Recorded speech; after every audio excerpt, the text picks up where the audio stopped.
इमदाद हुसैन की शख्सियत ते ॻाल्हाइण जे लाइ यकीन जानो ऐं सम्झां थो त मैडम शहर इमदाद जे लफ़्ज़नि ऐं हवालनि खां रहनुमाई वठी मैडम शहर जे लफ़्ज़नि जो सहारो वठी ऐं यूसुफ जे ख़रीदारनि में पंहिंजो नालो लिखाइण जी कोशिशि ज़रूरु कंदो। सिंध जी अर्जी लेखिका शहर इमदाद हिकंद लिखो त शाइरी उहा महबूबा आहे या अखियुनि खां निंडू खसे उन्हनि खे उजागार ॾींदी आहे। उन करे ई शाइरी खां इश्क अड़ांदी दिलि आहे। इमदाद इतिहास में अमल करण लाइ हिकु सिट जे सर्जण लाइ जेके लखे सिटूं लिखियूं आहिनि उन्हनि में संदसि अधु सदी जा उजागर शामिल आहिनि। भले इमदाद जे उजागरनि जी पा सदी खां गवाह शहर इमदाद हुजे पर सिंधी अदब इमदाद जे उजागर जो अधु सदी खां वधीक गवाह आहे। तिखड़ जी सरज़मीन जंहिंजूं गिटियूं हासिल हामिद सींद जियां सिधियूं लिखियूं हुयूं उहो तिखड़ जेको इल्मी अदबी सियासी तिबी तालीमी हुनरी ऐं वापारी लिहाज़ खां सिंध जो हिकु नहायत सुठो ऐं सुधरियल ॻोठ हो जिते जूं अजरकूं खोसियूं नदियूं ॾेह परदे में मशहूरु हुयूं। जंहिं ॻोठ जे दाऊद मोती ठाहियल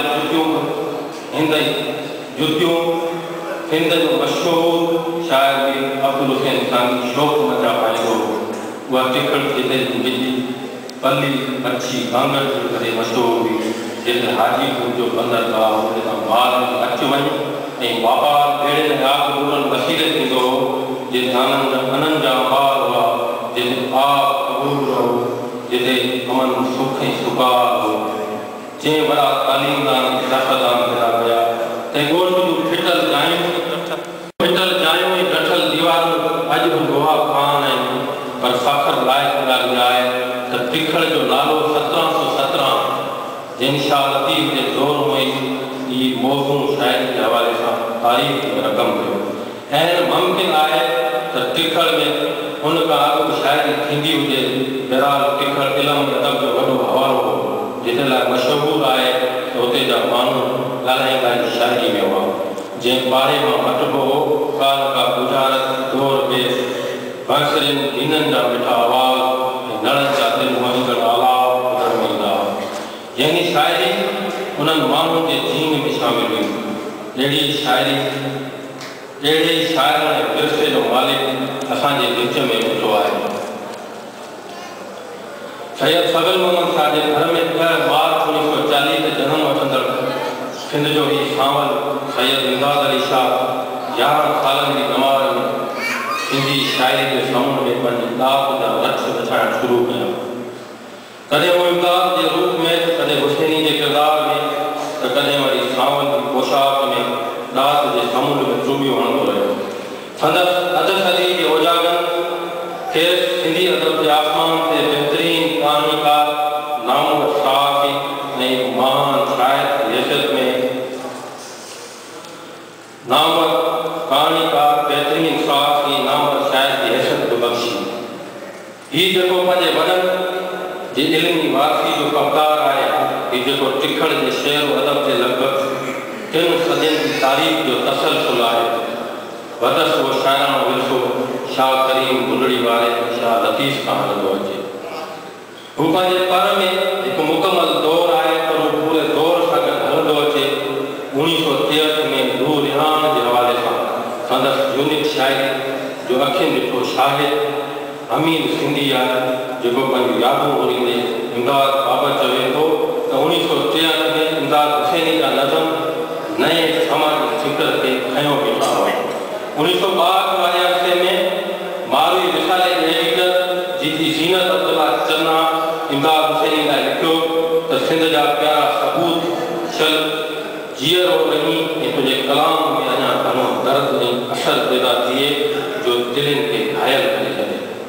अॼु खां 42 साल पहिरीं यानी 1969 में गिरामी साहब पेशन गोई कई हुई त इमदाद तूं अॻिते हली तमामु जल्द सिंधी अदब में चोटी जो शायर साबित थींदे।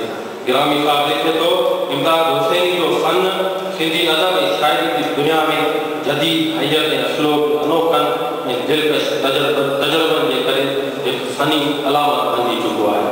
संदसि आज़ाद नज़म ऐं उन में हैयत जा जदीद तजुर्बा थोड़े मानवी ऐं अलामत इशारा संदसि फन खे हयात तमाम बख़्शे चुका आहिनि। आज़ाद नज़म थोड़े गज़ल ऐं नज़म में संदसि ज़बान निहायत सलीस पर रंगीन रहे थी। संदसि अंदाज़ बयां की दिलकशी ऐं शीरीनी संदसि फन खे ॾो बादशाह करे छॾियो आहे। संदसि अक्सर तजुर्बनि ऐं नगम ऐं तरन्नुम जो वॾो दख़ल आहे।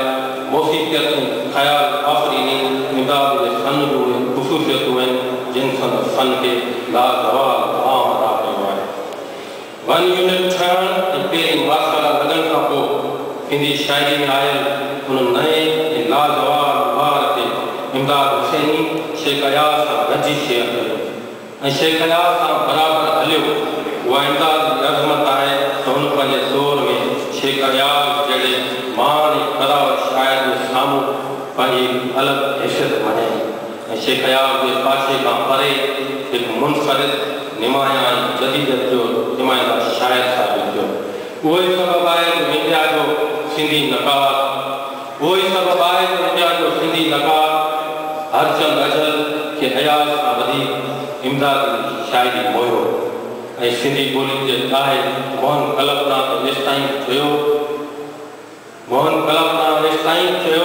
त शाइरी जो क़दुरु धारिया कंदा आहिनि, घर जा भाती न कंदा आहिनि, मां त इमदाद जो भाउ आहियां। अहिड़ी रीति सिंध जे हिकु ॿिए आहे कमर शहबाज़ इमदाद लाइ चयो इमदाद हुसैनी जहिड़ो पाण खरो ऐं खहिरो आहे, संदसि कला ओतिरी हक़ीक़ी आहे।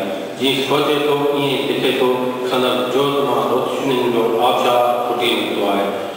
इमदाद हुसैनी त केतिरनि ई लेखकनि जे किताबनि जा महाग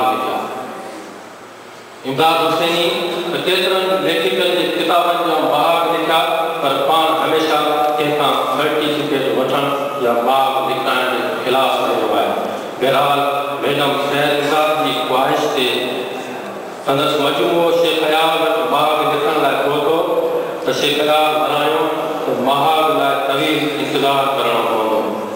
उन्हनि 7-8 सालनि जे तवील इंतज़ार खां पोइ जॾहिं मैडम ख़ैर इमदाद मजमूओ वापसि घुरियो त शेख अयाज़ मजमूओ वापसि न कयो ऐं चयाईं त इमदाद उहो माल लहणे थो जो मूं खां पोइ इमदादी उहो शाइर आहे जंहिंजी शाइरी खे फ़ाइद थी आहे।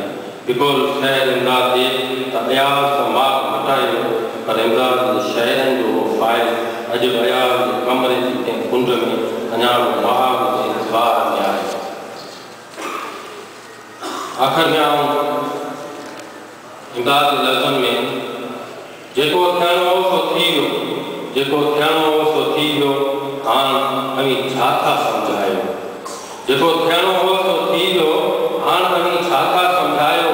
हीउ रस्तो साॻियो रस्तो आहे जंहिं तां तो ॻाल्हि मोकिलायो। महिरबानी।